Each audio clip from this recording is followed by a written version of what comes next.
Vaso de agua templada, gárgaras salinas, miel si toses y una buena siesta. Primero nómbrala, tos seca o con flema.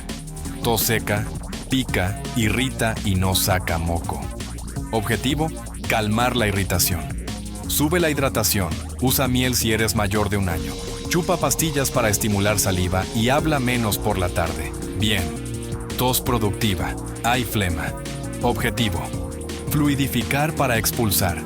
Bebe más, usa ducha tibia o vapor templado y evita humo e irritantes. No intentes apagarla del todo si hay moco.